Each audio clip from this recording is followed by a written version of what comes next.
नमस्कार। आप सबका आज के इस आध्यात्मिक चर्चा में बहुत बहुत स्वागत है।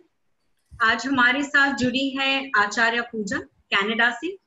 पूजा, आपका इस सत्र में बहुत बहुत स्वागत है और हम सब बहुत आभारी है कि आप हमसे जुड़ी और आपने आज यह निर्णय लिया कि आप हमारे साथ अपनी आध्यात्मिक यात्रा के विषय में चर्चा करेंगी, हमें अपने अनुभवों के विषय में बताएंगी। तो और मुझे यह यकीन है कि आपके इन अनुभवों को सुनकर और कई लोगों को प्रेरणा मिलेगी।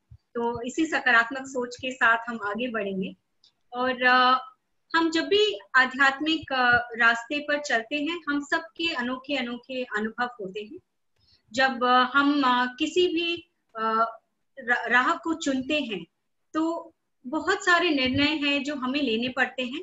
और जब हम किसी भी चीज की शुरुआत करते हैं तो अक्सर कई विचार है जो हमारे मन में उठते हैं और खासकर जब ये शुरुआत होते हैं तो वो हमारे लिए बहुत महत्वपूर्ण होते हैं, क्योंकि उनसे जुड़ी जो यादें होती हैं वे हमारे हृदय के बहुत करीब होती हैं। खासकर तब जब ये यादें और ये उन विषयों में हो जिनका हमारे जीवन पे बहुत बड़ा प्रभाव हुआ हो। और हम सब इस बात को मानते हैं कि मोहन जी से मिलना हम सब के लिए उनमें से ही एक बात है जो हमारे जीवन में बहुत महत्वपूर्ण है, जो हमारे दिल के बहुत करीब है। और हम सब की अपनी अपनी अनोखी यात्रा रही है, हमारी अपनी कहानी रही है। तो पूजा, आप भी आज हमें बताएं कि आप कैसे मोहन जी से मिली, कब मिली। हमें पूरी कहानी विस्तार से सुनाएं ताकि हम भी समझे कि आप उनसे कब मिली। थैंक यू, नमस्ते everybody and thank you so much Nikunj. Mohan ji से मैं 2014 में पहली बार मिली थी। मेरी जर्नी एक्चुअली शुरू हुई, आध्यात्मिक जर्नी जो कहते हैं, वो शुरू हुई शिरडी साईं बाबा के साथ। मैं साईं बाबा से जुड़ी 2011 में। और उस वक्त मेरा थोड़ा पर्सनल लाइफ थोड़ी डिफिकल्ट जर्नी थी उस वक्त। तो तभी बाबा ने मुझको पकड़ा था बहुत, और मैं बाबा से बहुत ज्यादा कनेक्टेड हूँ। तो बाबा से जर्नी मेरी शुरू हुई। और मैं हमेशा बोलती हूँ कि मुझे आज मोहन जी साईं बाबा के द्वारा ही मिले हैं। मेरी साईं बाबा का प्रसाद है मोहन जी मेरे लिए, मैं हमेशा यही बोलती हूँ। तो मोहन जी मुझे 2014 में पहली बार मिले थे। एक सत्संग था पार्टी हॉल में, और मुझे किसी का फोन आया था, बोले थे कि इंडिया से कोई गुरु आए हैं, आप आओ सत्संग अटेंड करने। मैंने बोला हाँ, मैं जरूर आऊंगी। उस वक्त मैं ऐसे ही जहाँ भी हमें ज्ञान मिलता है, मैं उस सब जगह जाती थी। अपने साईं बाबा को साईं बाबा मेरे गुरु थे। मैं कहीं भी बहुत ज्यादा कनेक्टेड नहीं होती थी। कोई बहुत सारे आध्यात्मिक प्लेटफॉर्म्स है पूरी दुनिया में, इंडिया से बहुत सारे हैं, पर मैं सब जगह जाती थी पर किसी को कनेक्ट नहीं करती थी। पर मोहन जी के साथ मेरा क्या हुआ था, और मुझे लोग पूछते भी है कि तुझे कैसे पता मोहन जी ही रियल गुरु है, और मैं हमेशा यही उदाहरण सबको देती हूँ। मेरा क्या हुआ था, जब मैं मोहन जी से पहली बार मिली, मोहन जी वो पार्टी हॉल में थे, और हम कोई तैयार नहीं था, हमें पता नहीं था गुरु को कैसे स्वागत करना है, ऐसा कुछ भी। और हम बातें कर रहे थे, कोई किचन में काम कर रहा था, मैं किसी से बात कर रही थी, और मोहन जी आए अंदर। और तब मैं मोहन जी को बाबा बुलाती हूँ, और बाबा के इतने छोटे बाल थे, रुद्राक्ष माला, वाइट कुर्ता धोती पहनी हुई थी, और बाबा आए और मैं बाबा के पास भागी, और उनके पैर में मैं पहली थी जो बाबा के पैर को ऐसे छुआ, और बाबा ने अपना हाथ ऐसे मेरे सिर पे रखा। और जब उन्होंने वो हाथ मेरे सिर पे रखा, वो इंस्टेंट फीलिंग आ गई मुझे कि ये घर है मेरा। ये वो बोलते हैं ना, वो सोल को कनेक्ट, वो सोल को जानता है कि यही है। और ये सेम फीलिंग मुझे आई थी जब मैं शिरडी पहली बार गई थी। 2012 में मैं शिरडी गई थी, और जैसे मैंने शिरडी में पाँव रखा था, मुझे पता था मुझे सब मिल गया है, यही है। वही सेम फीलिंग मुझे मोहन जी के साथ मिली थी जब पहली बार मैंने उनके पाँव पकड़े थे। तो ये सेम फीलिंग, और ये फीलिंग ऐसे अंदर की फीलिंग है तो गलत कैसे हो सकती है। तो यही फीलिंग अंदर से आई थी मोहन जी को जब मैं मिली थी तब। और मोहन जी से एक वो एक अट्रैक्शन बोलते हैं ना, वो उनकी सिंप्लिसिटी है, वो उनकी सॉरी उनकी सादगी, और हाँ, सादगी बोलते हैं ना, उनकी सादगी है। और अंदर की स्टेबिलिटी है। स्टेबिलिटी को हिंदी में क्या बोलते हैं? स्थिरता। हाँ, सो वो मैं स्टेबिलिटी बोलती, तो मैं उनकी बहुत स्टेबिलिटी है, तो वो मैं महसूस कर सकती थी उनको पहली बार मिली तब। तो मेरा कनेक्शन मोहन जी के साथ ऐसे शुरू हुआ। बहुत सुंदर। और पूजा आप बिल्कुल सही कह रही है, क्योंकि आप ही नहीं कई लोग हैं जो पूरी मोहन जी परिवार के जो हिस्सा है, वो सब जब अपनी कहानियां बताते हैं, एक तो उन सब की कहानियां इतनी सुंदर होती हैं, तो दिल को इतना छू लेती हैं, और तब हमें लगता है कि कैसे हम सब अलग अलग जगहों से सब मिलकर इस परिवार में जुड़े हैं। और बहुत सारे लोग हैं जो शिरडी साईं बाबा से जुड़े हैं, और मानो बाबा ने ही उनका मार्गदर्शन किया है मोहन जी तक पहुंचाने के लिए। कईयों को तो उनके दर्शन हुए, उन्होंने कहा है कि मोहन जी उन्हीं के अंश हैं और वो हमें भेज रहे हैं उनके पास। तो ये कई बार होता है।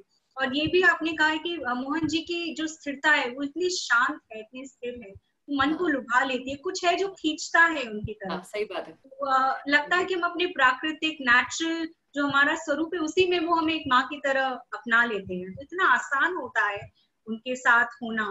इतने हाँ, बहुत सही बात है, वो बहुत आसान, और वो ना इतनी लाइक इतनी आराम से आपसे बात करते, जैसे आप हो वो वैसे ही आपके साथ बिल्कुल रहते बिल्कुल हैं। और जब वो आपसे भेदभाव बात, नहीं। हाँ, और वो जब वो आपसे बात करते हैं तो ऐसा ही लगता है कि बस मैं उनको ही सुनती रहूं, किसी बिल्कुल कोई जगह कुछ भी किसी पे ध्यान नहीं रहता, बस उनको ही सुनूं मैं, वैसा ही लगता है। तो हाँ, डेफिनेटली ये मेरी शुरुआत वहीं से हुई है मोहन जी के साथ। जब हम इस आध्यात्मिक रास्ते पर चलते हैं शुरुआत में, तो हमारे अंदर बहुत सारे परिवर्तन होते हैं, क्योंकि हम एक कहते हैं ना कि इस संसार से जुड़े रहते हैं, जो बाहरी चीजों से जुड़े हैं। और जब हम आध्यात्मिक रास्ते पर चलते हैं, तो एक तरह से हम अपने आप को समझ रहे हैं, हमारे अंदर बहुत बदलाव आता है, जिसमें हम धीरे धीरे ढलते हैं, उसे समझते हैं। तो मुझे पता है कि निश्चित रूप से आप भी उस समय बहुत सारे ऐसे चीजों को महसूस कर रही थी, नई भावनाएं आपके भीतर आ रही होंगी।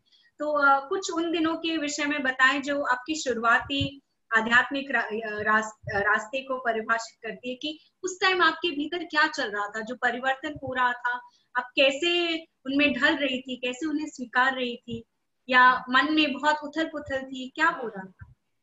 आई थिंक ये शायद ना बहुत सारे लोग रिलेट कर पाएंगे इस चीज से। यूजुअली होता क्या है कि एक बार आप किसी को गुरु मान लेते हो, और फिर कोई गुरु आते हैं, और कोई गुरु जिससे आप कनेक्ट हो रहे हो, तो फिर ऐसा लगता है कि आप बिट्रे कर रहे हो साईं बाबा को। तो मेरा इनिशियल सबसे बड़ा तो वो लड़ाई हो रही थी दोनों की दिल और दिमाग में, कि मैं अगर साईं बाबा की डिवोटी हूँ, तो फिर मैं मोहन जी को क्यों फॉलो करूँ। तो वो इनिशियली वही था। मुझे ना, और हुआ क्या कि बिकॉज मैंने शिरडी साई, जो यहाँ पे कनाडा में शिरडी साई बाबा का टेम्पल है, वहां पे मैंने 8 साल सेवा दी है। सो सब मुझे जानते हैं साई मंदिर में। तो जब मैं मोहन जी के साथ जुड़ी, मैंने वो डिसीजन लिया मोहन जी के साथ, तो मुझे मेरे बहुत सारे करीबी लोग जो साईं बाबा के डिवोटीज है, जो मेरे मुश्किल के समय में ये लोग ने मेरी सहायता की है, ये लोग मुझको छोड़ के चले गए, बिकॉज उनको लगता है कि पूजा क्यों मोहन जी। और उस टाइम पे मोहन जी को लोग पहचान भी नहीं सकते थे। और मुझे यूजुअली मेरे साथ ना हमेशा यही होता है, मैं इस चीज की आभारी भी मानती हूँ कि लोग को बेटी समझते थे। ऐसा लगता है कि किसी ने मुझे बोलते हैं ना कि इसको ब्रेन वॉश कर दिया किसी ने। ऐसा भी लोग बोलते हैं ना। पर मैं बहुत अंदर से मैं बहुत कन्विंस थी कि मोहन जी ही, मुझे इतना दिल से विश्वास है कि मोहन जी ही मुझे ले जाएंगे जहां मुझे जाना है। जो बोलते हैं ना मोक्षा, सिर्फ मुझे मोहन जी ही दे सकते हैं। मुझे पता नहीं वो विश्वास कहाँ से आया। ये शायद मेरे पास्ट लाइफ का कर्मा है जो इस चीज को मैं पहचान सकती हूँ। पर मुझे अंदर से 100% यह विश्वास है कि मोहन जी ही है जो मंजिल, जो इस जन्म की, या बोलते हैं जो गोल है लाइफ का, वो सिर्फ मुझे मोहन जी ही दे पाएंगे। ये अंदर से विश्वास है। तो ऐसे जब कोई बहुत करीबी लोग तुम्हें ऐसा क्वेश्चन करते हैं, या फिर गिल्ट डालने की कोशिश करते कि तो साईं बाबा की डिवोटी है तो फिर क्यों फॉलो कर दी, तो ये शायद इनिशियली मुझे थोड़ा मैंने इसको स्ट्रगल बोलते हैं ना कि थोड़ा अंदर से थोड़ा, हाँ हुआ था। पर मैंने ऐसे बोला ना कि मैं बहुत कन्विंस थी कि मोहन जी ही, और जब तुम्हें मोहन जी वो एक्सपीरियंस देते हैं कि वो मैंने जैसे पहले कहा कि ना जब पैर पड़ी तो मुझे पता था कि यही घर है। ये सेम फीलिंग शिरडी में जो पाँव रखा और मोहन जी के पाँव छुए, वो दो फीलिंग सेम है, तो तुम कैसे उस चीज को इग्नोर कर सकते हो। और मोहन जी हमेशा बोलते हैं ना कि तुम्हारे जो एक्सपीरियंसेस है उस पर तुम विश्वास रखो, दूसरे की सुनने से पहले अपने खुद पे, क्योंकि अपने एक्सपीरियंसेस को तुम जब विश्वास करते हो मतलब तुम खुद पर विश्वास करते हो, तुम्हें खुद पे विश्वास है। तो ये सबसे जरूरी बात है कि तुम खुद पे विश्वास करो और अपने एक्सपीरियंसेस को ओन करो, अपने एक्सपीरियंसेस को महसूस करो और इस चीज को एक्सेप्ट करो। तो मेरे वो इनिशियली वो था थोड़ा स्ट्रगल था मेरे लिए, बट यू नो बहुत इतना अभी तो मैं इस चीज को बोलूंगी तो लोग हंसेंगे नो, पर ऐसा पहले तो ऐसा भी था मैं बोलती थी मैं मोहन जी की आरती नहीं करूंगी, मैं साईं बाबा की डिवोटी हूँ, सिर्फ साईं बाबा आरती करूंगी। ये भी सिचुएशन में मैं हुई हूँ, राइट, बट अभी तो ऐसा कुछ भी नहीं है। पर ऐसा ये इनिशियली डेफिनेटली ये चीज से मैंने स्ट्रगल किया। और फिर होता है ना कि फैमिली मेंबर्स, और मुझे पता है हम तो तू और मैं तो ऋषिकेश में पहली बार मिले थे निकुंज, पर ऋषिकेश में मुझे ऋषिकेश से आने से पहले मुझे पता था एक सिचुएशन हुआ था मेरे साथ, और तभी भी इट वाज 2017 में मिले थे ना, दिसंबर। हाँ दिसंबर में मिले थे। तो मुझे पता था उस टाइम पे ऐसा हुआ था सिचुएशन की किसी ने मैं फेसबुक पे मोहन जी की पिक्चर्स डाल रही थी और कोई था मेरे फेसबुक पेज पे, अभी भी है, बट वो पर्सन ने क्या, वो मेरे मासी के रिलेटिव्स में है, तो उन्होंने क्या किया, उस इंसान ने मेरी मासी को फोन करके बोला कि पूजा शुड बी केयरफुल, इसको कैसे भी ऐसे कोई मास्टर को फॉलो करती है। एंड देन मासी ने मम्मी को फोन किया, फिर मम्मी टेंशन में आ गई कि पूजा जा रही है ऋषिकेश पहली बार। तो ये सब ये सब होता है, वो फैमिली की तरफ से थोड़ा हो जाता है, बट अदर देन दैट पर मैं अपने आप को ज्यादा जब अंदर से पता है कि तुम किसको फॉलो कर रहे हो, अंदर से पता है कि सच क्या है, तो फिर वो स्थिरता आ जाती है। बिल्कुल बिल्कुल। तो अक्सर ऐसा ही होता है जब हम शुरुआत करते हैं तो हमारा मन हमारा नियंत्रण करता है और फिर हम खुद पे प्रश्न उठाते, जैसा आपने कहा कि आप दोनों के बीच में फर्क कर रहे थे, पर बाद में हमें समझ आता है कि वो दोनों तो एक है, जो कॉन्शियसनेस है वो ही एक है। बाबा और मोहन जी सब एक है, हम भी उन्हीं के अंश हैं। तो वो धीरे धीरे समझता है। और अक्सर जब हम इस रास्ते पर चलते तो बहुत सारी चुनौतियां होती है, और जैसे कि आपने हमें पहले बता ही दिया कि कई चुनौतियां हमें बाहरी रूप में मिलती हैं, लोगों के रूप में, या लोग अपना निर्णय बना रहे हैं, वे उनका दृष्टिकोण ही अलग है, उनको लग रहा है हम भ्रमित हो गए, हम कुछ ऐसा कर रहे हैं जो हमारे लिए सही नहीं है, हमें पता नहीं है कि हम क्या कर रहे हैं, और कभी कभी हम खुद रुकावट बन जाते हैं। परंतु गुरु का सानिध्य और उन पे आस्था रखना, आपने बहुत अच्छी बात की कि अपने आप पर, अपने अनुभवों पर विश्वास रखना और गुरु के प्रति पूर्ण आस्था रखना, तो फिर कुछ भी मुश्किल नहीं होता। हम एक कदम बढ़ाते हैं, वे हमारे लिए 100 कदम बढ़ाते हैं और हमें आगे ले जाते हैं। तो वही आपके साथ भी हुआ, और कईयों ने ये बात हमारे साथ साझा की है कि उन्हें भी ऐसे अनुभव हुए हैं। तो हम सब वैसे ही हैं, मनुष्य हैं, तो ये होता ही है। पूजा, साथ साथ आप तो 20 साल से कनाडा में हैं। मैं सारे दर्शकों को बताना चाहती हूँ कि पूजा का जन्म भारत में ही हुआ था, परंतु पिछले 20 साल से वो कनाडा में रह रही है, और कनाडा के मोहन जी परिवार की एक बहुत महत्वपूर्ण अंश है। वो आचार्य है, और उसके रूप में वो मोहन जी के सीखों को लोगों तक पहुंचाने का उत्तरदायित्व उन्होंने उठाया है, जो बहुत बखूबी वो निभा रही है, बहुत ही जिम्मेदारी के साथ निभा रही है। ये गुरु का आशीर्वाद है, ये हम सब जानते हैं। तो एक तरह से आप मोहन जी के यंत्र बनी, आप एक माध्यम बनी हैं उनके मार्गदर्शन को लोगों तक पहुंचाने के लिए। जैसे आपको मार्गदर्शन मिला, आप लोगों की भी मदद कर रही हैं। तो आपने कब यह निर्णय लिया, क्योंकि आपने यह यात्रा शुरुआत की एक साधक के रूप में, एक जिज्ञासु के रूप में, जब आपको गुरु मिले और उन्होंने आपको आपकी इस बाहरी दुनिया से आंतरिकता की ओर आपको ले गए, परंतु उसके बाद आपने आपका स्तर आगे बढ़ा जब आप एक आचार्य बनी, और वो एक बहुत बड़ी जिम्मेदारी होती है। तो इसका निर्णय आपने कब लिया, कैसे लिया, उसके विषय में बताएं। ये बहुत बहुत ही ज्यादा इंटरेस्टिंग स्टोरी है। ऐसे ऐसे बोला जाए तो ठीक है। मुझे ना कोई डिवोटी है मोहन जी के साउथ अफ्रीका में। तो पहली बार उन्होंने ना, जब मैं उनसे बात कर रही थी तो पहली बार उन्होंने मुझे ऐसा बोला कि पूजा तू अप्लाई कर आचार्य के लिए। तो तब मेरा मेंटल स्टेज शायद उस स्टेज पे नहीं था कि कि मैं एक्चुअली वो समय ऐसा था कि मुझे पता भी नहीं था कि आचार्य क्या है, उसकी ट्रेनिंग क्या है, उसका महत्व क्या है, मुझे कुछ भी नहीं पता था। तो उन्होंने मुझे ऐसे बोला था कि तू पूजा ये कर। तो मैं तब मैंने बोला ठीक है, बोल रहे हैं और इस व्यक्ति पे मैं बहुत ही विश्वास करती हूँ। तो मैंने बोला ये मुझे बोल रहे हैं तो शायद कुछ होगा। तो मैंने ऐसा सोचा कि उसी समय फिर मोहन जी आने वाले थे कनाडा। तो मैंने बोला मैं मोहन जी को एक बार पूछ लेती हूँ कि बाबा क्या बोलते हैं कि मुझे अप्लाई करना चाहिए कि नहीं। तो मोहन जी से मेरी बात हुई पहली बार, और तब ना मोहन जी ने ऑलमोस्ट मोहन जी की स्टाइल है ये सारी और वो ऑलमोस्ट हाँ ठीक है, ओके ओके तुझे करना है तो तू कर, ऐसा ऐसा उन्होंने बोला। तो मुझे लगा शायद मैं उस चीज के लिए योग्य नहीं हूँ, तो मैंने अप्लाई नहीं किया। तो जब आचार्य ट्रेनिंग कनाडा में हुई थी, वो सेकंड लास्ट ट्रेनिंग थी लेवल, बिकॉज आचार्य के 7 लेवल है, तो पहला लेवल की ट्रेनिंग थी।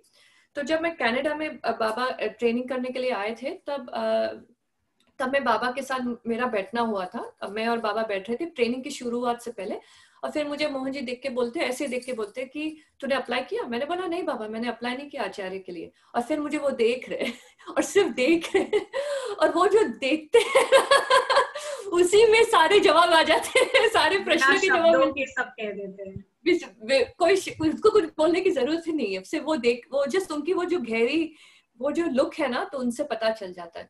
तो मुझे तभी लगा कि क्या यार, मुझे कर देना चाहिए था ट्रेनिंग के लिए अप्लाई। तो मुझे लगा कि तभी कि हाँ उनकी इच्छा है कि मैं करूँ। फिर ना पूरी ट्रेनिंग में बहुत बहुत जैसे ना बोलते हैं ना कि बाबा तो हिंट दे देते, पर फिर उनको पता है कि ये पागल लड़की को और ज्यादा हिंट देने की जरूरत है, इसलिए फिर दूसरी तरफ से भी हिंट मिल रही थी। तो मुझे जितने भी ट्रेनिंग में थे कनाडा जो आए थे ट्रेनिंग के लिए, और जिनको मैं पहली बार जिनको मैं कभी बात भी नहीं हुई, कभी मिली भी नहीं हुई, सडनली मुझे याद है एक थे कनाडा के डिवोटी जो मैं कभी मिली नहीं हूँ, बात भी नहीं की। तो वो मुझे देख के इमीडिएटली पहली अभी मिल रहे हैं और मुझे वो देख के बोल रहे हैं तू क्यों बाहर खड़ी, तुझे हमारे साथ अंदर होना चाहिए। और मैं एकदम शॉक हो गई क्योंकि मैं उनसे कभी बात ही नहीं की। और फिर जितने भी लोग थे, मुझे एक्चुअली पता है कि भवानी थी और पिया थे, दोनों ने मुझे एक्चुअली बोला था कि अगर तू अप्लाई नहीं करेगी तो हम तेरे से कभी बात नहीं करेंगे। इतनी हद तक वो लोग ने सो मुझे लगा कि ये बाबा का संकेत है, सब जगह से मुझे आ रहा है। तो फिर मेरा ना 1-on-1 मीटिंग हुआ था मोहन जी के साथ, और फिर मोहन जी के साथ मैं बैठी थी। और वो भी एक्सपीरियंस इतना मोहन जी ने इतनी ग्रेटिट्यूड है मेरे में कि बाबा ने मुझे इतना समय दिया। और फिर मैं जब बाबा के साथ बैठी थी, बाबा ने मुझे बोला कि तू सर्बिया आ जा। सर्बिया जो लास्ट ट्रेनिंग सर्बिया में थी, बोले कि तू सर्बिया आ जा ट्रेनिंग के लिए, वो तेरे लिए ज्यादा बेहतर होगा। और फिर मैं इसी तरह फिर मैंने अप्लाई किया आचार्य के लिए। और इससे एक्चुअली पहले मैं बोलना भूल गई कि जब मैंने मोहन जी को पहली दफा बोला था कि करनी है ट्रेनिंग, तो उन्होंने ऑलमोस्ट मैंने जैसे बोला उनका रिएक्शन था, पर फिर उन्होंने मुझे ना आचार्य का एसओपी लाइक किसी के द्वारा नतेश को बोला था एसओपी मुझे भेजने के लिए। और जब मैं वो एसओपी पढ़ी थी ना, वो पढ़ रही थी ना पूरा, तो मैं इतना अंदर से लग रहा था कि मैं ये कर पाऊंगी कि शायद ऐसा लगता है कि सारी मेरी खामियां है वो मैं देख रही हूँ बिकॉज इट इज वो एसओपी को देख के मुझे ऐसा ही लगा। पर आई थिंक ये निमित्त था, बोलते हैं ना कि करना निमित्त ही है। और आप गुरु मंडला की मर्जी होगी, इसीलिए आज मैं इतना अपने आप को इतना ग्रेटिट्यूड मेरे में है कि बाबा ने और गुरु मंडला ने मुझे सिलेक्ट किया इस काम के लिए। तो बहुत ही ज्यादा, और सब सुनिश्चित होता है, हम ही है जो हम आप अपनी योग्यता पे क्वेश्चन करते हैं, या हमारा मन एकदम जो बंदर जैसा है वो अचानक से नाचने लगता है, और फिर सारी जो नहीं सोचना वो सोचते। हमारे सामने जो हमें मिलना चाहिए वो रखा है, पर हम उसे उठाते नहीं। हमें बार बार वो धक्का चाहिए, और गुरु भी तो छोड़ते नहीं है हाथ हमारा। तो हम ढीठ बने रहते हैं और वो हमारे पीछे लगे रहते हैं कि अब तो समझ जाओ, पर वो छोड़ते नहीं, हमारे हम पर आशा बनाए रखते हैं, और जब तक हम वहां तक नहीं पहुंच जाते, भले वो खुद ना करे, हमें ही करना होता है, पर वो हाथ नहीं छोड़ते हमें, जब तक हम वहां नहीं पहुंचते हमें वहां तक धक्का देते रहते हैं। तो ये गुरु का निस्वार्थ प्यार होता है, बिल्कुल माँ की तरफ जो। बहुत ज्यादा कंप्लीटली। और वही प्यार है ना वो, मैं बहुत बार इतने मैं जब लोगों को मिलती हूँ, मुझे जो लोग शायद आध्यात्मिक रास्ते पे नहीं है, और शायद मुझे नहीं पता कि वो आध्यात्मिक रास्ते पे है, मैं सबके लिए यही दुआ करती हूँ हमेशा कि आपको एक बार गुरु का प्यार महसूस हो। बिकॉज वो प्यार, जैसे बोलते हैं ना कि हम अंदर से जब ये प्यार जब तुम्हें मिलता है ना, तो फिर रियलाइज होता है कि प्यार एक्चुअली क्या है। सही में। बिकॉज हम जब जो हम जो इंसान, जो ह्यूमन जो प्यार समझते हैं, वो शायद उस बहुत लिमिटेड होता है बाय नेचर। बिकॉज हमें इतनी सारी कॉन्सेप्ट्स होते हैं हमारे दिमाग में, छोटी छोटी बातें कि ये इंसान मुझे तभी प्यार करेगा अगर वो मुझे बर्थडे पे विश किया, ऐसा हम सोचते हैं। अपेक्षाएं होती हमेशा कि हाँ, वो ऐसा हाँ, करेगा तब। और गिव एंड टेक ना, कि तुम ये करोगे तो तुम मुझसे प्यार करते हर हो। रिश्ते में स्वार्थ है, हर रिश्ते में बहुत लेन ज्यादा देन है, लेन कि तुम देन, करो स्वार्थ, तो। ये सब। पर हाँ, ये सब। पर गुरु के पास मोहन जी ने आज 6 साल हो गए मुझे मोहन जी के साथ, आज तक मोहन जी ने मेरे पास कुछ भी नहीं मांगा, किसी कुछ से भी भी नहीं नहीं मांगा। मांगा ना, वो हाँ, तो हाँ, हमेशा कहते हैं कि मुझे कोई उपहार नहीं चाहिए, हाँ, तुम लोगों इस जीवन को सफल बनाओ, लोगों को की मदद करो, तो वही उपहार है मेरे लिए। वो तो उनकी हाँ। निस्वार्थता है, उनका ये आशीर्वाद है जो हम सबको मिला है, तो ये बहुत ही मैं एक्चुअली खूबसूरत है।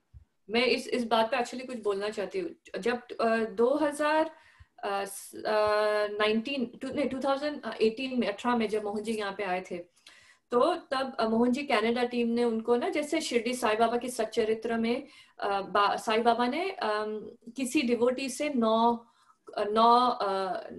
रुपये मांगे थे, ऐसा कुछ था, 9 रुपया हाँ मांगा था। हाँ बिल्कुल। वो पर एक्चुअली मांग रहे थे नवदा भक्ति के जो 9 हम्म। पहलू होते वो मांग रहे थे।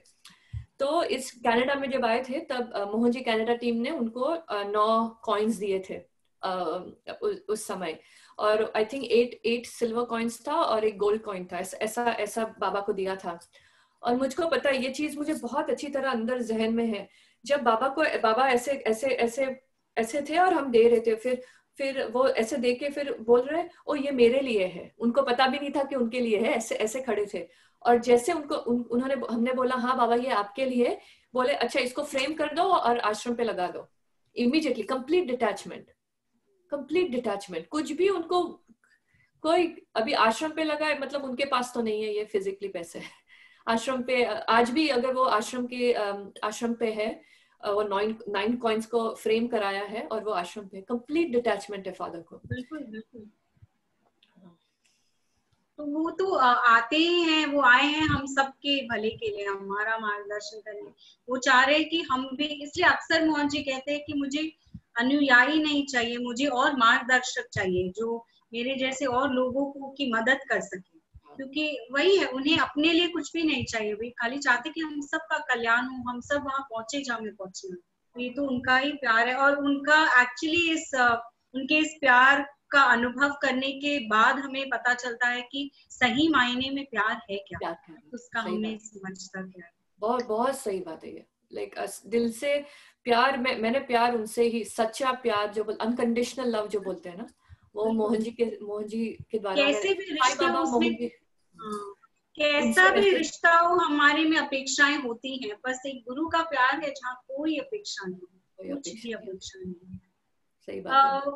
पूजा, आप आचार्य के रूप में काफी दिन से आप अपनी जिम्मेदारियां निभा रही हैं, और एक बहुत बड़ा उत्तरदायित्व है ये, क्योंकि एक तरह से आप उनके माध्यम बने, आप उन्हीं को गुरु को ही प्रदर्शित कर रहे हैं एक तरह से, उनके अंश बन के।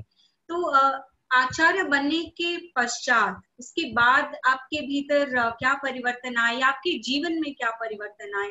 क्योंकि ये तो जाहिर है कि उसके पहले जो आपका जीवन था और अभी जो है, उसमें कुछ ना कुछ तो अंतर होगा। कुछ नहीं, बहुत बहुत कुछ होता है निकुंज, बहुत ज्यादा होता है। जब एक गुरु के साथ एक आचार्य जब आप लेते हैं वो आचार्य बनना, तो एक अंदर से वो होता है कि मुझे सिर्फ अभी आचार्य का मतलब ही है कि लोगों की सेवा करना। बेसिकली हम एक इंस्ट्रूमेंट है लोगों की, माध्यम, जैसे आपने बोला माध्यम है सेवा करने के लिए। तो लोगों की सेवा थी, और बहुत अलग अलग हम 100 आचार्य हैं, और हम सब आचार्य अलग अलग अपनी स्ट्रेंथ्स के हिसाब से हम सेवा देते हैं लोगों को। तो सबसे पहली जो आई थिंक सबसे पहला होता है कि तुम सुबह उठते हो तो सबसे पहले कि मैं क्या कर सकती हूँ और क्या ज्यादा कर सकती हूँ किसी की लाइफ अच्छी करने के लिए। वो उस अंदर वो आग है जो अंदर से तुम उठते हो इसी विचार से कि मैं और क्या कर सकती हूँ किसी के लिए। सो एक वो होता है। और दूसरा स्थिरता बोलते हैं ना, वो मैंने जैसे बोला था मोहन जी में स्थिर था, वो मुझे लगता है कि मोहन जी ने जैसे स्थिरता अंदर से ऐसे दे दिया है कि स्थिरता आ जा, तेरे पूजा तेरे में स्थिरता में देता हूँ तुझको, ऐसे आशीर्वाद दिया होगा। तो वो अंदर से ही तुम्हें एक स्थिरता मिलती है, जहाँ पे बाहर जैसे लगता है ना कुछ भी हो रहा है पर अंदर तू एकदम ठीक है, कोई एकदम प्रभाव नहीं पड़ता। कोई प्रभाव नहीं होता है। ऐसा ऐसा अंदर से ये फीलिंग आई है कि हाँ बाहर ये सब हो रहा है, मैं देख रही हूँ कि ये सब हो रहा है, पर अंदर एकदम लाइक आई मीन मैं ऐसा नहीं बोलूंगी कि बिल्कुल किसी चीज का प्रभाव नहीं पड़ रहा है, ऐसा इतना उस मकाम पे नहीं हूं मैं, पर महसूस कर सकती हूँ जो मैं जहाँ पे थी और अब कहाँ पे हूँ, उस डिफरेंस को मैं देख सकती हूँ। और दूसरी बात है कि किस चीज को मैं कैसे रिएक्ट भी करती हूँ, और वो प्रोबेबली होता है बिकॉज तुम्हारे में स्थिरता आ गई है। तो उस रिएक्शन का भी थोड़ा भेद दिखता है मुझे, जैसे मैं पहले रिएक्ट करती थी और अब उसी सिचुएशन में मैं कैसे रिएक्ट करती हूँ। वो दो चीजें मैं देख रही हूँ कि मेरे में बदलाव आया है किस चीज का। और और बस, और जस्ट ऐसा लगता है मोहन जी इतना लाइक आई सो ग्रेटफुल, अपने हमेशा हमें पुश करते रहते हैं अपने कंफर्ट जोन से बाहर निकलने के लिए। हमें लगता है कि हाँ यार बस अभी जो आता है उतना ही करना है, ऐसा यूजुअली हमारी माइंडसेट होती है। और फिर मोहन जी बोलते हैं अच्छा ऐसा है मैं और पुश करते हैं। और उसका सबसे बड़ा उदाहरण ये है कि मैं लाइव वीडियोस करती हूँ फेसबुक पे। मुझे कभी नहीं लगा था कि मैं कभी भी लाइव कैमरे का सामने आने की मेरी कभी भी कोई इच्छा नहीं थी, कभी भी नहीं कोई इच्छा थी। फिर भी अभी देखो अभी यही करती हूँ मैं, लाइव वीडियोस करती हूँ। तो ये बहुत ज्यादा बड़ा पुश मुझे मोहन जी ने दिया। तो सो ये धीरे धीरे मैं देखती हूँ कि फादर कैसे और बाबा कैसे हमें अलग अलग जगह पे रख रहे हैं, और अलग अलग स्किल्स बोलते हैं वो उसका बाबा हमें दिखा रहे कि तुम पूजा तेरे में कितना एक्चुअली पोटेंशियल है, तू उसको छू नहीं रही है पर वो पोटेंशियल है तेरे अंदर। तो हाँ, सो ये सारी चीजें डेफिनेटली बदली है मेरे में, डेफिनेटली। वो अक्सर कहते हैं कि हम खुद अपनी क्षमता को नहीं पहचानते, और साथ साथ जैसे कहते हैं ना कंफर्ट जोन, कि हम जहाँ हैं हम उस ढांचे से बाहर नहीं निकलना चाहते, वो हमें उसे बाहर निकाल कर कहते हैं कि उसके भी परे कुछ है, वहीं तक अपने आप को सीमित मत करो, कितना कुछ है जो तुम कर सकते हो। ये हम सब महसूस करते हैं, और हम सबको ये परिवर्तन अपने आप में देखकर ही आश्चर्य होता है कि ये क्या हुआ हमारे साथ, तो इतना खूबसूरत है। तो चूंकि हमने मोहन जी के सीखों के विषय में काफी सारे बातें की, चाहे वो आचार्य के रूप में हो या शुरुआती दिनों में हो या बहुत सारे उनके जो मार्गदर्शन है, परंतु हम सब उनसे अलग अलग तरीकों से जुड़ते हैं। हम सबका अपना अलग संविधान होता है, और अलग सब उन्हें अलग स्वरूप में देखते हैं, और वो इतने सारे अपने रूपों को सीखों को हमारे सामने रखते हैं, हम उनसे बहुत अलग अलग तरीके से जुड़ते भी हैं। इसलिए गुरुजी अक्सर ये भी कहते हैं कि तुम हर शिष्य, हर अनुयायी, हर जिज्ञासु की या साधक या आचार्य की योग्यता के अनुसार वो उन्हें वो ही प्रदान करते हैं जो उनके लिए सबसे सही है।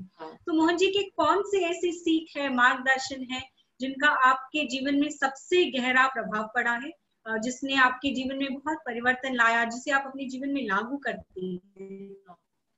तो उस विषय में हमें बताइए। हाँ बोलिए पूजा। हाँ सॉरी, नहीं आई थिंक थोड़ा वॉइस कट हो गया इसलिए।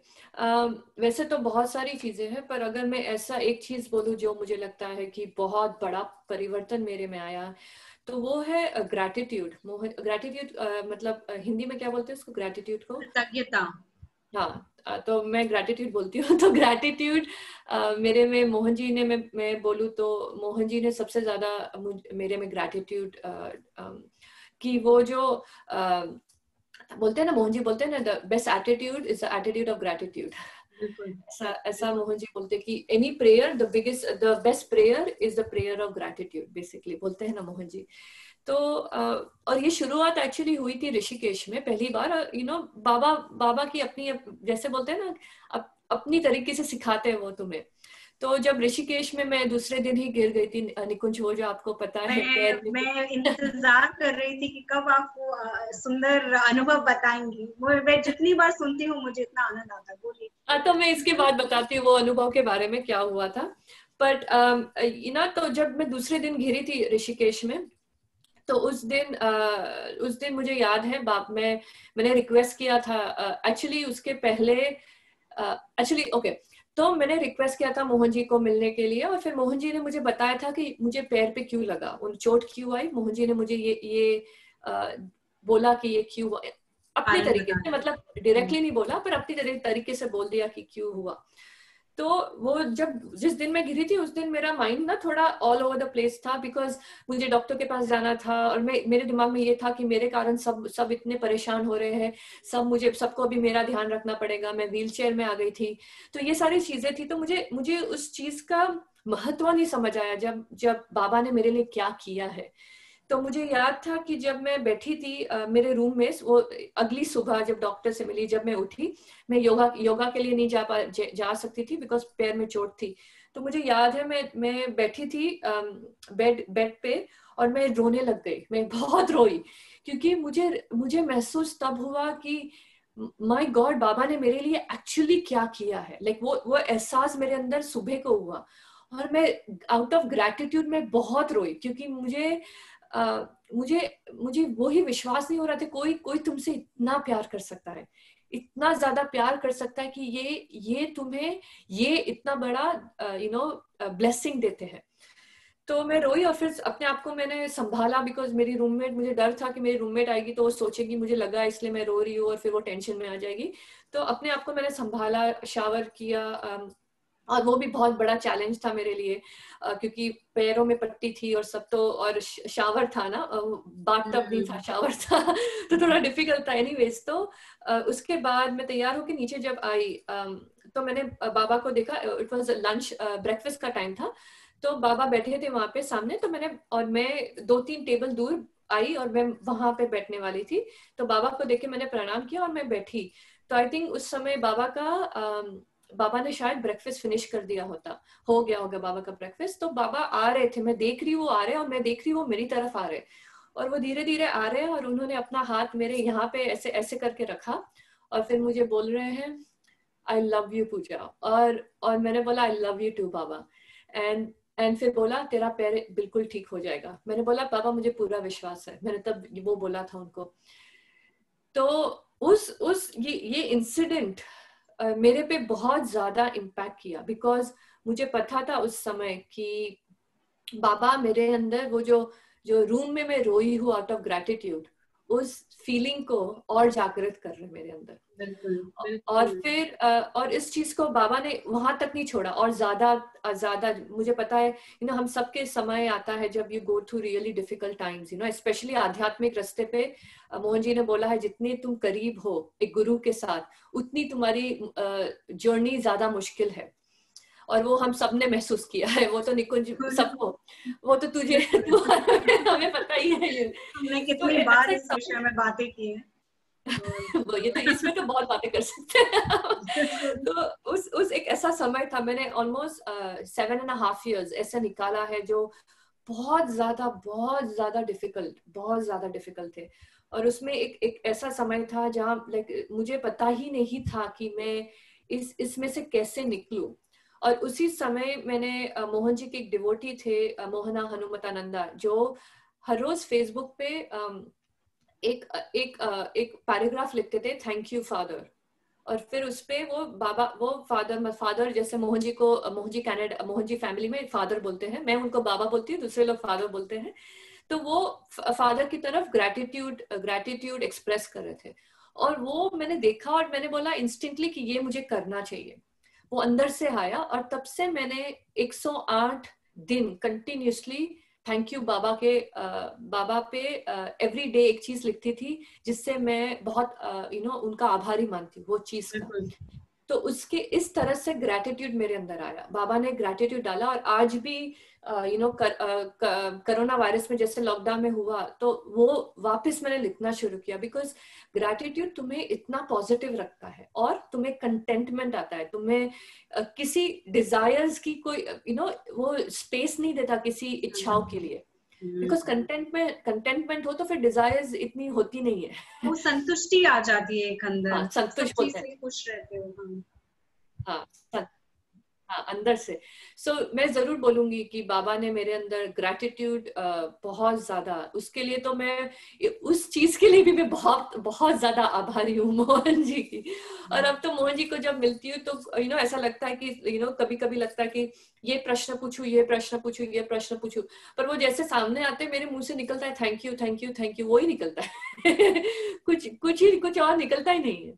और ये मैं बहुत अच्छे से समझ सकती हूँ पूजा, क्योंकि काफी समय हो गया जब से मोहन जी से जुड़ी हूँ, कि ये तो मोहन जी हमेशा कहते कि जो प्रार्थना है वो कृतज्ञता की प्रार्थना सबसे अच्छी है। हाँ, परंतु मैंने खुद महसूस किया है कि जैसे ही मैं बैठती हूँ प्रार्थना करने, वो कृतज्ञता के अलावा कुछ निकलता ही नहीं है। कुछ निकलता नहीं, कभी नहीं कि ये दे दीजिए, नहीं। एक तो समर्पण होता है, जो भी बहुत समय लगा समझने में, क्योंकि हाँ, पहले लगता था मैं समर्पित हूँ, पर सही मायने में समर्पण तुम करते नहीं हो, तुम उसे जीते हो। और हाँ, वो गुरु के साथ रह रह कर वो जब आग में तुम्हें तराशा जाता है, फिर धीरे हाँ, धीरे तुम सही मायने में उसे जीने लगते हो, और फिर केवल कृतज्ञता निकलती है, क्योंकि इतना कुछ है धन्यवाद देने के लिए। बहुत और सारा, पूरा दृष्टिकोण बदल जाता है, केवल गुरु की तरफ ही नहीं, सबके प्रति। हाँ, सबकी हर तरफ, परिस्थिति में तुम एक अलग सब नजरिए से चीजों को देखते हो, सबसे, नकारात्मकता चली जाती है, हाँ, एक पॉजिटिविटी कहते हैं ना, सकारात्मक हाँ, हो जाते हैं, हाँ, खुश रहते हैं। तो वो बहुत बदलाव आता है, मैंने अपने घर में देखा है, इतना बदलाव आया है मेरे परिवार में, मुझ में। तो ये गुरु का आशीर्वाद ही, उनका सानिध्य है जो ये लेकर बहुत आता बहुत अच्छा, बहुत ही अच्छी बात बोली निकुंज आपने, कि ये सच्ची में बहुत जब तुम रखते हो वो बोलते हैं ना एटीट्यूड ऑफ ग्रेटिट्यूड, जब वो अंदर आता है ना, वो नेचुरली आना चाहिए, पर जब वो आता है तो तुम किसी सिचुएशन को भी जब देखते हो, जैसे खाना भी अगर टेबल पे आया तो सबसे पहले थैंक यू कि मुझे ये बिल्कुल। योग्यता मिली कि मुझे खाना मिल रहा है आज, ऊपर छत है, कपड़े हैं पहनने के लिए, इससे ज्यादा क्या चाहिए इंसान को। बिल्कुल। और सच्ची, गुरुजी ने हम सबको सिखाया है कि हम जो भोजन ग्रहण करें उसके पहले हम उसे सबको एक भोग की तरह दे, चाहे वो हमारे कुल देवता, हमारे पितृ हो, गणपति हो, गुरु हो। और ये मेरे साथ बहुत अनोखा अनुभव मैंने देखा जो हुआ समय के साथ, कि पहले तो तुम ठीक है सारे देवताओं और अपने पितरों सबको दे रहे हो, गुरु जी को भोग चढ़ा रहे हो, पर धीरे धीरे ऐसा होने लगा कि गुरु, ईश्वर और गुरु के जितने रूप आज तक अनुभव किए हैं, चाहे वो और अन्य कोई गुरु हो या किसी शक्तिपीठ पे हम गए हों, जैसे हाँ, हम ऋषिकेश गए थे, याद है कुंजापुरी देवी के मंदिर हाँ, गए थे। हाँ, तो हाँ, अब मैं जब भोजन देती हूँ तो देवी भी याद आती हैं, शिव भगवान भी याद आते हाँ, हैं, सही बात है, जहां भी गए हैं वो सब याद। और साथ सब, साथ जो भी भोजन बना रहा है, तो मेरी माँ है या कोई जो भी मदद कर रहे हैं, या जो किसान खाना उगा रहे हैं, वो सब हाँ, अपने आप स्वतः आने लगते होते हैं ना, ऑटोमेटिकली आ रहे हैं प्रार्थना में, कि उनको भी हाँ, धन्यवाद दे दूं, उनको भी धन्यवाद दे दूं। सही तो बात है, ये हमको हमारे अंदर सच में बहुत स्थिरता का भाव संचारित करता है, जो बहुत जिससे बहुत शांति मिलती है। और वो बहुत कभी कभी तो मैंने देखा मेरे चेहरे पर अपने आप मुस्कान आ जाती है जब मैं आई प्रार्थना नो, करती हूँ, सही बात है। कितना अच्छा लोग लगता है। ऐसा सोचते हैं, अगर देखेंगे कि हाँ, ये लड़की पागल हो गई है, ऐसा हाँ, नहीं बिल्कुल। बोलेंगे। तो एकदम बट सही मन बात है, हाँ, विस्तृत हो जाता है वो खुशी से और प्यार से। तो ये सब बहुत खूबसूरत परिवर्तन है जो हमारे जीवन में होता है। तो हमने इस पूरी चर्चा में कई बार ये बातें की कि यात्रा बहुत कठिन है, बहुत कठिन है। तो मैं नहीं चाहती कि दर्शक जो कुछ लोग इस यात्रा पर चलने चाह रहे हैं वो रुक जाएं। तो आखिरी में मैं ये भी बताना चाहूंगी कि कोई अनोखा आपका अनुभव जो आप हमारे साथ बांटना चाहती हैं, और साथ साथ ये भी अंत में, वैसे तो हमने कई बातें बताई कि कितना खूबसूरत है ये, पर अंत में आपका एक संक्षेप में आप इस पूरी जो आपकी आध्यात्मिक यात्रा है उसके सार को बताएं, और अगर आपका कोई अनुभव है जो आप बांटना चाहें इसके पहले कि हम इस सत्र पर विराम लगाएं, अगर कुछ और छोटी बात आप बताना चाहें। हाँ, तो मैं आई थिंक वो जो एक्सपीरियंस की बात की ऋषिकेश की, जो बहुत अनोखा अनुभव जो आपको बहुत ज्यादा, आप तो थे मेरे साथ इसलिए ये चीज आपको पता है। और मुझे पता है कि उस अनुभव के दौरान ही हम दोनों करीब आए, क्योंकि मैं कभी कभी कोशिश करती थी कि आपके साथ समय बिताऊं, और वो बात में हम भी कितने करीब आ गए। तो हाँ, कितना कुछ होता है, एक अनुभव हम उसे देखते हैं कि वो दुर्घटना है, पर सही मायने में वो एक आशीर्वाद है। तो मैं ज्यादा नहीं बोलूंगी, आप ही बताएंगे। ठीक है। एक्चुअली शुरुआत 2017 में ही हुई थी, जनवरी में। उसमें हुआ क्या था कि उस समय ऐसा था कि जब मैं ज्यादातर पीओपी मेडिटेशन कर रही थी, एवरीडे कर रही थी। पीओपी मेडिटेशन एक मोहन जी का मेडिटेशन है, और वो मेडिटेशन मैं रोज कर रही थी, वो ऐसा समय था। और उस मेडिटेशन में एक ऐसा भाग है जहाँ तुम अपने आप को ब्लेसिंग दे रहे हो, आशीर्वाद दे रहे हो। और जब भी वो सेशन आता था मैं अपने आप को व्हीलचेयर में देखती थी या और ना थोड़े दिन व्हीलचेयर में, फिर उसके बाद वो जो मुझे हिंदी में नहीं पता उसको क्या बोलते, पर वो क्लचेस होते हैं ना जो ऐसे पकड़ के बैसाखी जो हाँ, तो वैसा लेके मैं अपने आप को वैसे देखती थी, और वो देख के, वो दृश्य देख के मैं डर जाती थी। और मैं हमेशा बोलती थी कि बाबा आप ये मुझे क्यों दिखा रहे हो, मैं इस व्यवस्था में क्यों हूँ, आप क्यों दिखा रहे हो। और अपने आप को इस ऐसे देखते किसी का भी थोड़ा मन ऐसा हो जाता है कि ये क्या हो रहा है। तो ये सिचुएशन था। और फिर क्या हुआ कि और फिर मैंने मेडिटेशन बंद कर दिया, बिकॉज मैं ये देख नहीं पा रही थी अपने आप को इस तरह। और फिर हुआ नवंबर आया, और नवंबर में मैंने देखा कि जो स्पाइन है मेरी, जो स्पाइन जो बॉटम ऑफ द स्पाइन बोलते हैं, रूट ऑफ द स्पाइन, जहाँ पे रीढ़ की जड़ जो होती है, हाँ रीढ़ की जड़ जो बोलते हैं ना, उस जगह पे मुझे पेन होना शुरू हुआ। और जब भी मैं नीचे ऐसे जैसे अभी नीचे बैठी हूँ या क्रिया करने जब बैठती हूँ, तो मुझे ना बहुत ज्यादा पेन हो रहा था बैठने पर। और मुझे ऐसा अंदर से लग रहा था कि वो रीढ़ की जो हड्डी है नीचे वाली, वो स्वोलन हो गई है, फूल गई है, ऐसा मुझे महसूस होता था। पर उस समय ऐसा भी था, मैंने जैसे इनिशियली बताया था कि मुझे ऋषिकेश पहुंचना था, कुछ भी हो जाए मैं ऋषिकेश तक पहुंच जाऊं, क्योंकि बहुत सारे विघ्न आ रहे थे बीच में कि ना, ये प्रॉब्लम्स आ रहे थे कि मुझे सिर्फ ऋषिकेश पहुंचना था। फिर मैंने मेंटली ऐसा बोल दिया बाबा को कि मुझे पता है ये पेन है, मुझे डॉक्टर को दिखाना चाहिए, पर पहले मैं ऋषिकेश जाऊं, मैं अपना पूरा एक ट्रिप ले लूं, और उसके बाद आके फिर कनाडा आके फिर सारे टेस्ट करवा दूंगी। तो ऐसा मेरा माइंडसेट था। और फिर हम आए ऋषिकेश। और जब ऋषिकेश के मेरा ऐसा सिचुएशन था कि ये जो मोहन जी के साथ जब इनिशियली जब शुरुआत में जब हम ऐसे रिट्रीट्स पे जाते थे, तो मोहन जी के साथ 1-on-1 मीटिंग मिलती थी, सब जितने भी थे, वेदर फैमिली और इंडिविजुअली मिलती है। एक आप मोहन जी से बात कर सकते हैं, कोई भी प्रश्न पूछ सकते हैं। तो मुझे और मेरा इतना लक था कि मुझे पहले दिन ही वो अपॉर्चुनिटी मिल गई। पहले दिन रिट्रीट की, 10 दिन की रिट्रीट थी, पहले दिन ही मुझे बोल दिया तुम मिलोगे मोहन जी को।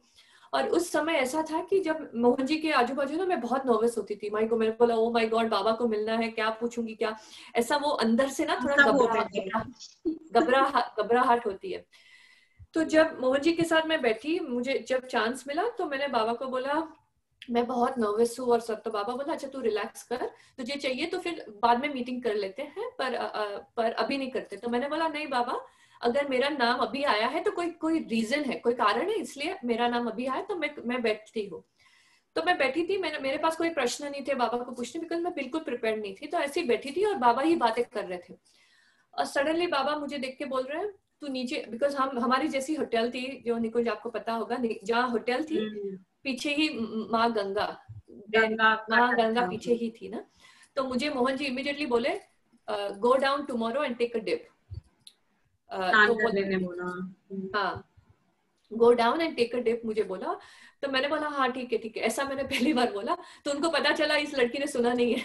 तो वापस और थोड़ी गहरी आवाज में नीचे जाओ और डिप लेके आओ। तो मैं समझ गई कि मुझे ये करना ही पड़ेगा।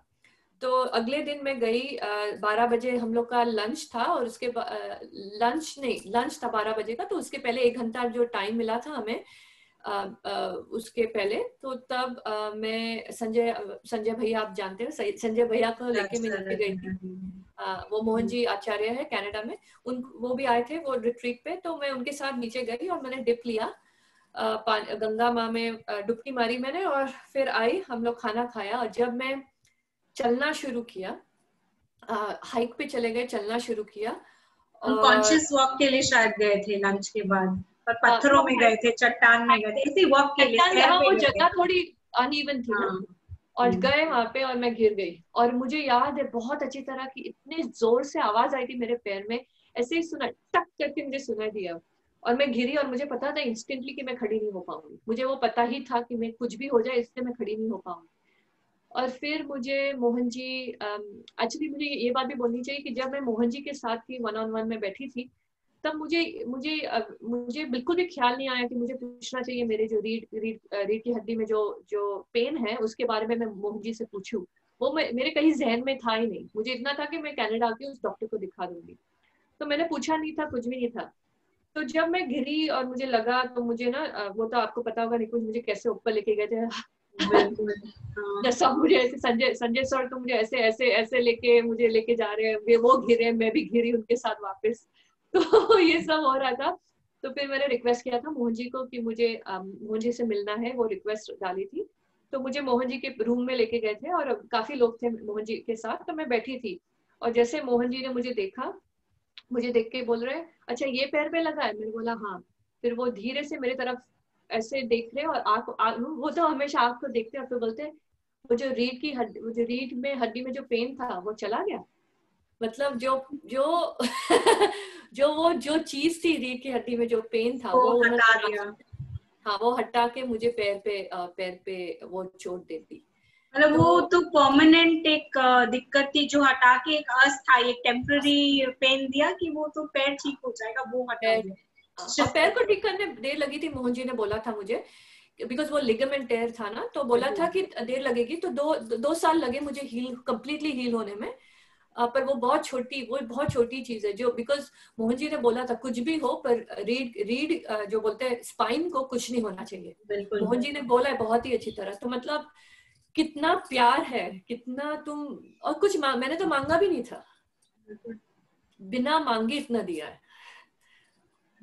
तो हाँ जरूर, बहुत बड़ा एक्सपीरियंस था मेरे लाइफ का।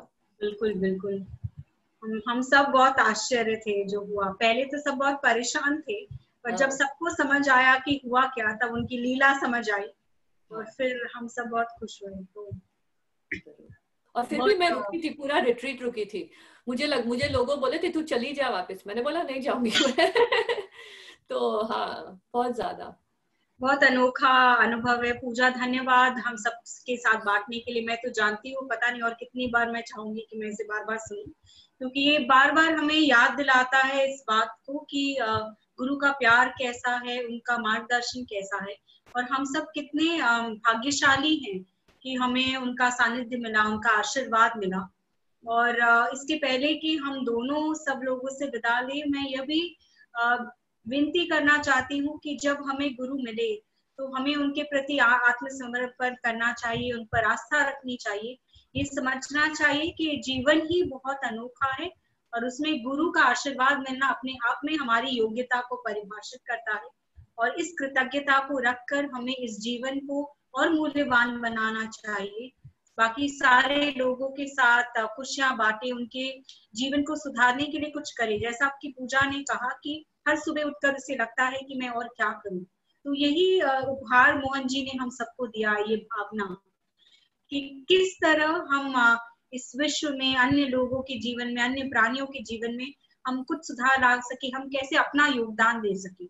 हमारी जितनी क्षमता है हम उससे बहुत कम कर रहे हैं, तो आइए हम सब मिलकर कोशिश करते हैं कि हम और कुछ अच्छा करें और इस संसार को एक और बेहतर जगह बनाएं, और अब अपने इस जीवन को हम सार्थक बनाएं। तो इस सकारात्मकता के साथ अंत में पूजा में फिर से आपको बहुत धन्यवाद देती हूँ कि आप जुड़ी, और आप सबको भी हम धन्यवाद देते हैं कि आप सब हमसे जुड़े और पूजा के इस सफर में आप सब ने साथ दिया, सुना। और फिर हम जल्द ही आपसे मिलेंगे और ये कामना करते हैं कि आप सबका आज का दिन और आने वाला सप्ताह बहुत ही सुखद रहे। नमस्कार। नमस्कार।